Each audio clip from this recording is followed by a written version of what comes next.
Good morning, everyone.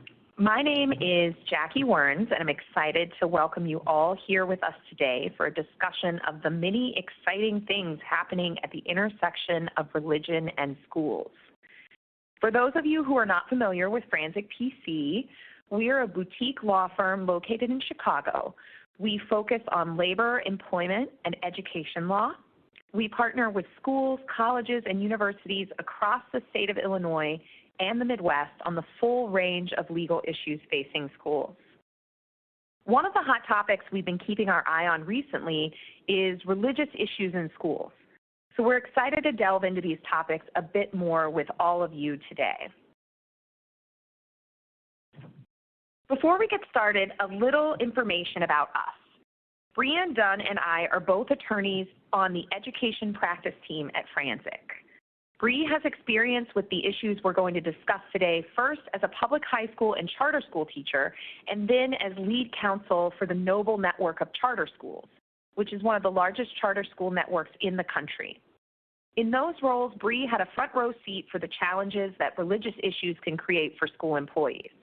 She's built on that experience during her time here at Franczek, working for the full range of educational institutions that we represent. For my part, I've represented schools, colleges, and universities on constitutional issues and religious issues for well over a decade. As a staff attorney at the U.S. Department of Education's Office for Civil Rights between 2016 and 2018, I also gained firsthand experience regulating schools with regard to religious harassment and discrimination issues. Okay, so let's jump right in. First, why are we here? You would have to be living under a rock not to have noticed the uptick in religious issues in schools in the news lately. From the case regarding funding of private religious schools pending before the Supreme Court to news of anti-Semitism on college campuses, these issues have been at the forefront of our thoughts recently. The reasons for this uptick are pretty well known, so we won't dwell long on them. But a recent study from the journal Sociology of Religion sums up one reason pretty succinctly, and that reason is that President Donald Trump has made the interests of Christian voters a cornerstone of his campaign. Here is what the study found. The current study establishes that, independent of these influences, voting for Trump was, at least for many Americans, a symbolic defense of the United States' perceived Christian heritage. Data from a national probability sample of Americans surveyed soon after the 2016 election shows that greater adherence to Christian nationalist ideology was a robust predictor of voting for Trump, even after controlling for economic dissatisfaction, sexism, anti-Black prejudice, anti-Muslim refugee attitudes, and anti-immigrant sentiment, as well as measures of religion, socio-demographics, and political identity more generally. And this is in line with many commentators, this idea that we are seeing more of a focus on issues that impact Christians as the administration continues to court far-right Christian voters. This focus on meeting the needs of Christian evangelical voters is something we expect to continue to see as we move through the 2020 election. Another block of voters that Trump is focused on are supporters of Israel, including some Jewish voters. The positions the administration has taken in numerous instances suggest that the Trump administration believes anti-Zionism, or the denial of the legitimacy of the state of Israel, is tantamount to anti-Semitism. And that can be seen if you look at comments from Trump's son-in-law, Jared Kushner, relating to the recent executive order on anti-Semitism. So what does this mean for the law governing religion in schools? Let's discuss some of the key changes we've seen or are anticipating, starting with the decision that is currently pending before the United States Supreme Court on religious school funding. This case is making big news right now because of the recent oral arguments before the court. And I know I looked at our registration list. I don't think we have a lot of folks from private parochial schools on the line, but I know this won't likely directly impact any of you, but I think it's important to be aware of this case in the larger context of what we're going to be talking about today. So the case is called Espinoza versus Montana Department of Revenue, and it deals with the conflict between the Montana Constitution on the one hand, which prohibits aid to religious schools, and a Montana law that was enacted that allows tax credits for families who send children to private schools, including private religious schools. So what happened in this case is that the Montana Supreme Court was asked to review whether this tax credit program was constitutional, or did it conflict with the Montana constitutional provision that prohibits aid to religious schools. And the Montana Supreme Court found that indeed this program was unconstitutional because it was funneling public money to religious schools. And so it shut down the entire program, not just for religious private schools, but for all private schools. So this then was petitioned to the United States Supreme Court. And what the petitioners in the case, which is Ms. Espinoza, a parent, and some other parents who wanted to use this tax credit, what they say is that the Montana court, with its decision, deepened the long-standing split on whether barring religious options from student aid programs violates the federal religion and equal protection clauses. So is this discrimination against parents who choose to send their children to a private religious school as compared to those who choose to send their students to a private non-religious school? And it's true that the decision could have impacts far outside of Montana. So a ruling in favor of the parents here would affect state constitutional provisions in at least 37 states that currently bar the inclusion of religious schools in educational choice programs. And those types of programs are things like vouchers and tax credits for scholarship, donations, and individual tax credits or deductions, and educational savings accounts. So if the Supreme Court were to find in favor of the parents in this case, it could have an impact in all of those states. Now, what do those who defend the court's decision say here? So the people who are defending not being able to use these funds for this purpose say that the constitutional provision is based on a concern that diverting funds from public schools would tend to weaken the system in favor of schools established for private or religious purposes. So really, the idea is if you give our public dollars to private schools, it's taking money away from public schools, and we can't do that if those private schools are religious. Now, as I mentioned, the oral arguments were recently held on this case, and I think most commentators agree that a majority of the Supreme Court seemed poised to reverse the Montana decision. One of the concerns that was raised was that there was some suggestion that the constitutional provision in Montana was actually implemented based on anti-Catholic sentiment at the time. And the court also seemed to buy into the petitioner's argument that previous decisions that allowed for limited indirect funding of private parochial schools under the Constitution should support doing so here. And so, for example, there was reference to a previous court decision where federal public funding was able to be given to a private parochial school for use on its playground. So why does this case matter to us? Well, first of all, I think that this really builds on what Bree mentioned about the Trump administration's support for religious purposes, and particularly for Christian purposes, as part of the election strategy for the administration. So here, the Trump administration weighed in on this case by filing a friend of the court brief with the Supreme Court. And unsurprisingly, the administration supported the use of public funds for private parochial schools. And this is part of that larger trend that Bree mentioned in our introduction. So that's one reason that we should care about this case. And there are concerns that there may be impacts on public K-12 funding, depending on what happens here. That does remain to be seen. I mean, it could be that a decision in favor of Espinoza could lead to more legislation, new and larger voucher programs, tax credit scholarships, education savings account programs across the country. But it's not necessarily clear that that would be the case. It would require legislative action on a state-by-state basis. Another legal change we have seen deals with the executive order we mentioned earlier addressing anti-Semitism. Complaints of anti-Semitism are on the rise, particularly on college campuses. At Duke University, the event Conflict Over Gaza, People, Politics, and Possibilities was sponsored by the Duke-UNC Middle East Consortium, and according to news reports, was replete with anti-Israel and anti-Semitic references.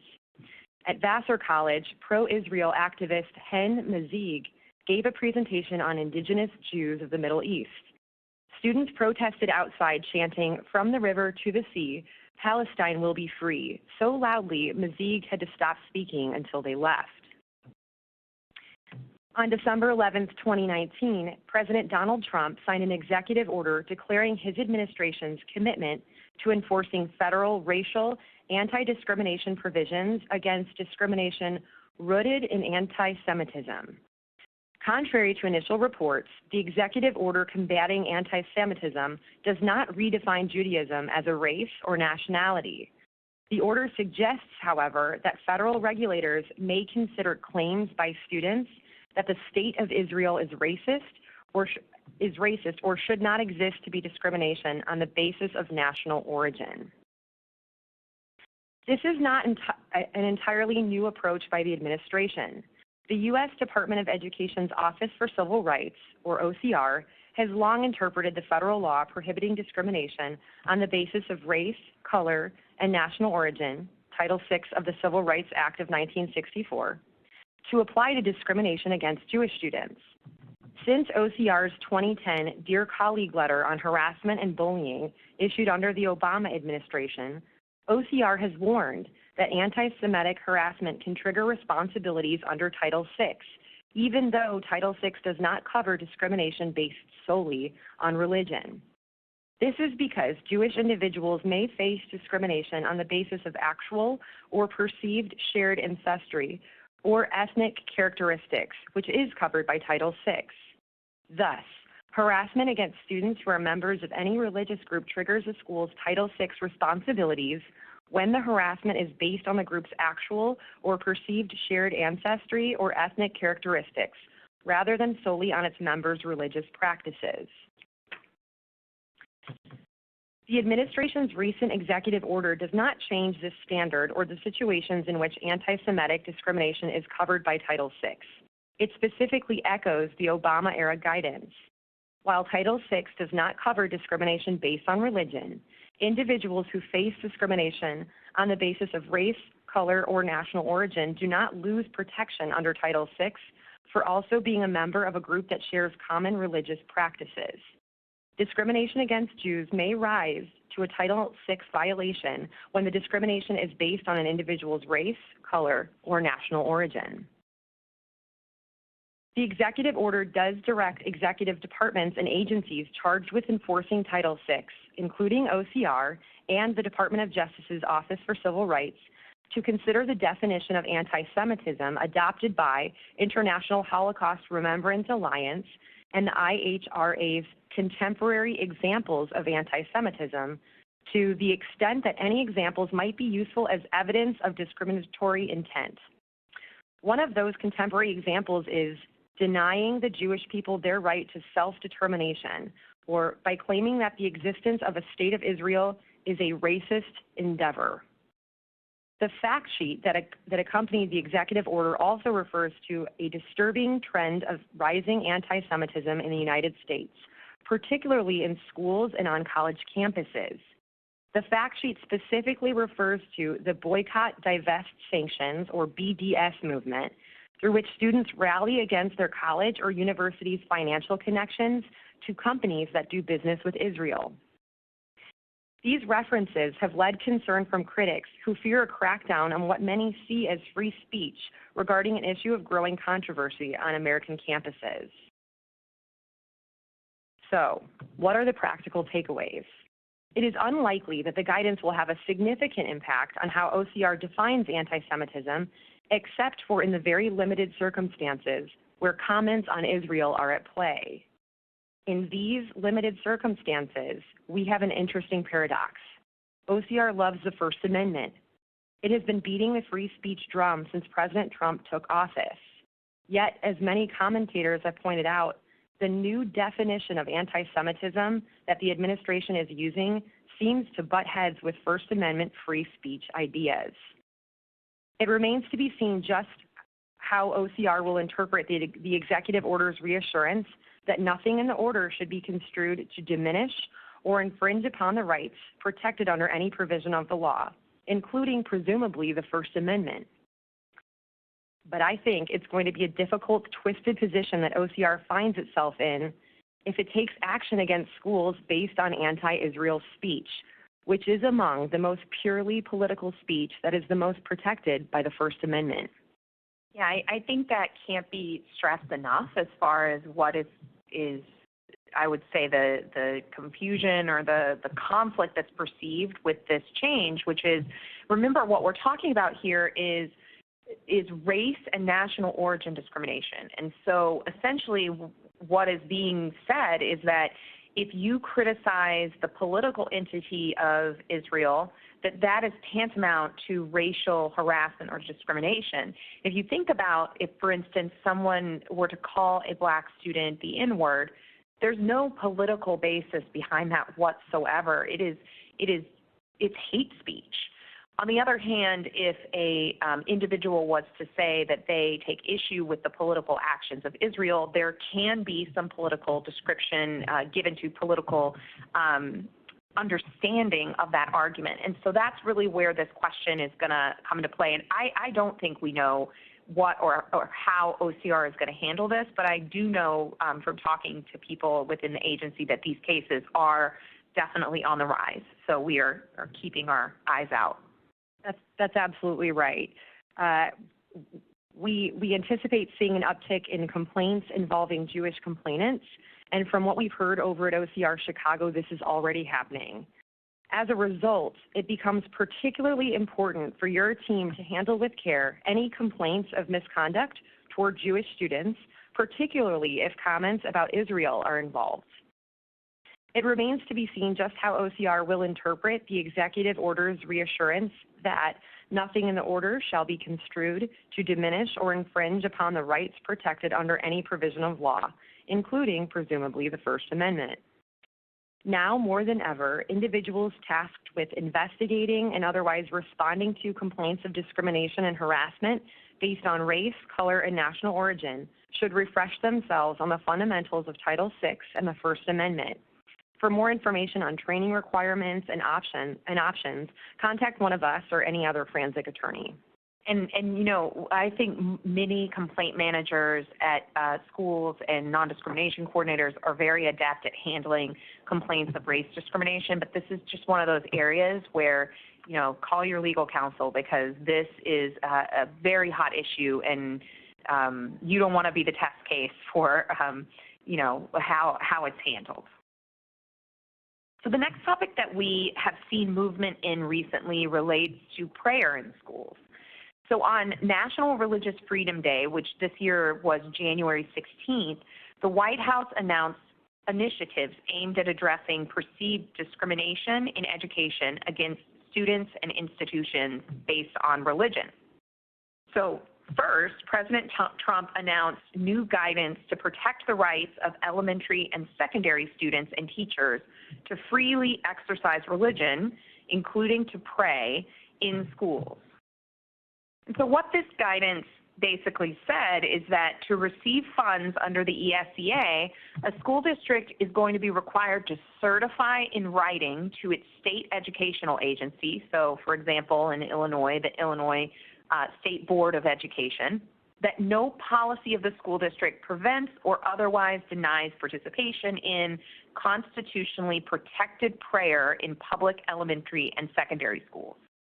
The state agencies will then establish a process for certification for schools so that they can prove, in order to receive their funds, that they have engaged in this requirement.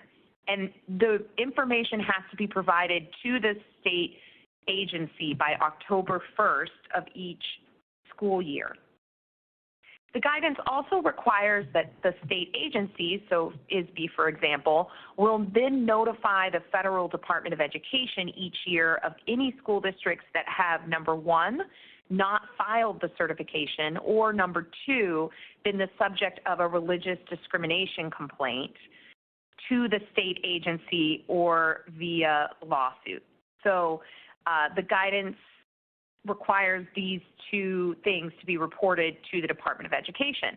And the second point here is important because the guidance requires the state agencies to set up a way for people to file complaints against school districts through the state agency.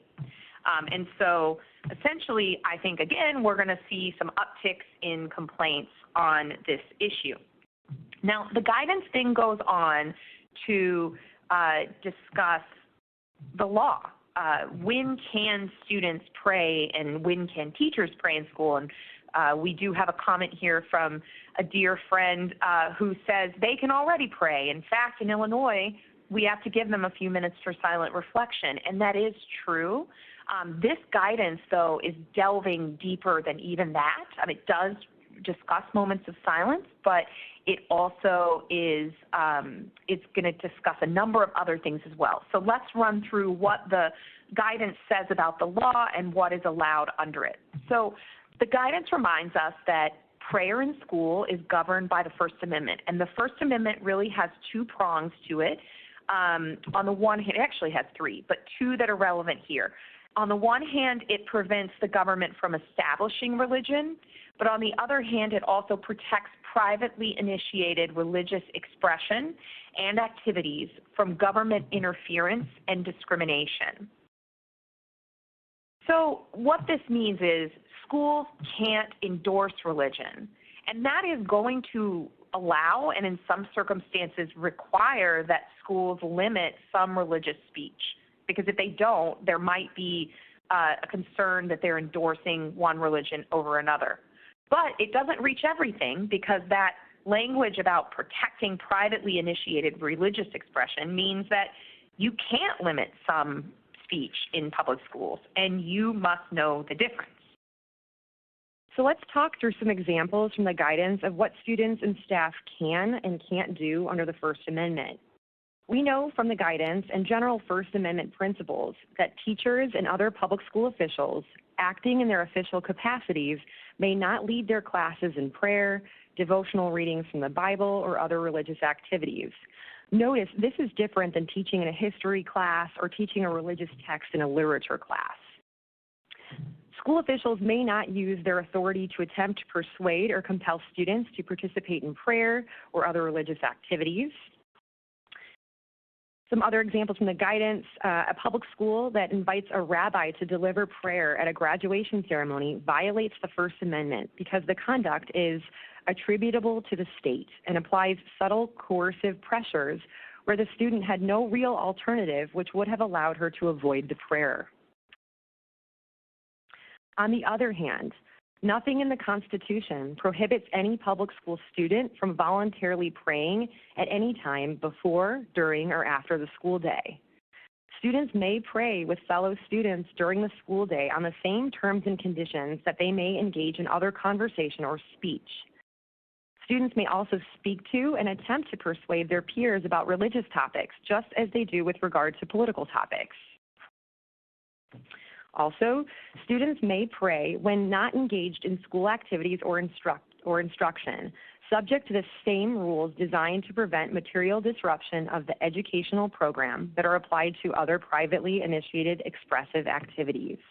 Among other things, students may read their Bibles, Torahs, Qurans, or other scriptures, say grace before meals, and pray or study religious materials with fellow students during recess, the lunch hour, or other non-instructional time, to the same extent that they may engage in non-religious activities. Students may organize prayer groups, religious clubs, and see you at the poll gatherings before school to the same extent that students are permitted to organize other non-curricular student activities groups. Such groups must be given the same access to school facilities for assembling as is given to other non-curricular groups without discrimination because of the religious perspective of their expression. Now switching gears to talk about employees. What can they do on a personal basis with respect to prayer and religion in schools? The guidance explains that when acting in their official capacities as representatives of the state, teachers, school administrators, and other school employees are prohibited by the First Amendment from encouraging or discouraging prayer and from actively participating in such activity with students. Teachers can take part in religious activities where the overall context makes clear that they are not participating in their official capacities. Teachers can pray even during their workday at a time when it is permissible to engage in other private conduct, such as making a personal telephone call. Similarly, before school or during lunch, teachers may meet with other teachers for prayer or Bible study to the same extent that they may engage in other conversation or non-religious activities. Teachers can participate in their personal capacities in privately sponsored baccalaureate ceremonies or similar events. We received a good question during the registration process for the webinar as to whether there's any venue in which it is acceptable for staff to actively participate in prayer with students. For example, can a staff member lead prayer with students outside of their contractual school day or hours? And the short answer is that, looking back at the previous slide, yes, teachers can take part in religious activities, including with students, if the overall context makes clear that they are not participating in their official capacities. The challenge is that it can be really difficult to fully separate yourself from your role as a teacher, and that is going to be a responsibility that falls on the employee to be able to effectuate. So, for example, with See You at the Poll, it may be that technically a teacher who is not in working hours and who is completely not acting in any supervisory role or employment role could attend and pray at that type of activity. That employee is going to really need to understand the bounds and the limitations, as the student starts acting out of line, for instance, and that teacher moves to correct that behavior. Is that enough to pull that person into a supervisory role?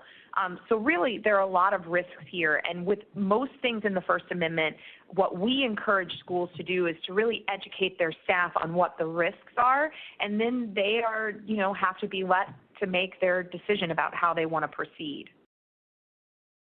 So we've got there are a number of other examples of topics that are discussed in the guidance that we aren't going to have enough time to talk about today, but I at least wanted to let you know that there is thorough discussion of things like the moments of silence, prayer during instructional time, prayer in class assignments, student assemblies and non-curricular activities, student prayer at graduation, baccalaureate ceremonies, religious literature, teaching about religion, student dress codes and policies, religious excusals. There's a discussion of the Equal Access Act and how that law, which basically says that religious and political student groups in secondary or high schools need to be given the same access to resources as other student groups. There's discussion in that guidance about how that act comes into play, particularly with respect to prayer services and worship exercise, publicizing meetings, lunchtime and recess activities, and then also leadership of the religious student groups. And one thing to point out about that is that the discussion in the guidance about the Equal Access Act says that similar to other student groups, such as political student groups, the Act permits religious student groups to allow only members of their religion to serve in leadership positions, if those leadership positions are positions that affect the religious content of the speech at the group's meetings. So, for example, a religious student group may require its leaders, such as the group's president or vice president or music coordinator, to be a dedicated member of a particular religion if the leader's duties consist of leading prayers or devotions or safeguarding the spiritual content of the meetings. Now, that is in contrast with the requirement that was recognized in a higher education case, Christian Legal Society versus Martinez, years ago, that said that student groups, even religious student groups and political student groups, can be required to have an all-comers policy. So they can be required they have to let all students attend their meetings, even if those students do not share in the same religious beliefs. And I did just want to point out as well that, looks like my slide is not working here, but I did want to point out as well that there was a case, a very important case last year that the Supreme Court decided not to hear that involved an employee at a school district who kneeled at the 50-yard line after a game. He was a coach to pray. And that case highlights just how up in the air these questions are. And so again, as with student issues, we do recommend that you bring these questions to your legal counsel when they arise. And we do have a quick question. What distinction, if any, does the law make between a staff member wearing jewelry, such as a cross necklace, versus a religious-themed shirt on casual Fridays? And I will tell you that essentially the law does make some distinctions between, generally if it's not something that's proselytizing, if it's a small cross, I don't think we would have a concern with allowing a teacher to wear that. On Casual Friday, I do think you might want to consider what your Casual Friday rules are generally when it comes to any type of message that is on a shirt, not even a religious message, but any message, maybe prohibiting that. Okay, so one final topic that's in the guidance, we just want you to be aware, faith-based colleges are discussed. We're actually going to put out an alert today or tomorrow that's going to talk about some of the things we've talked about today, as well as this faith-based college issue. So keep an eye out for the email after this webinar. You can sign up to receive our alerts if you don't already. And thank you so much. We're right at 11:31, so thanks for sticking around for that extra minute. If you have any additional questions, feel free to reach out to Bree or me by email. And also keep in mind that this is a monthly webinar series. Next month, our webinar will be on confidentiality and threat assessments, essentials for threat assessment teams and school leaders. The registration for that will be sent out today, so make sure you sign up to join us. Thank you all so much and have a wonderful day.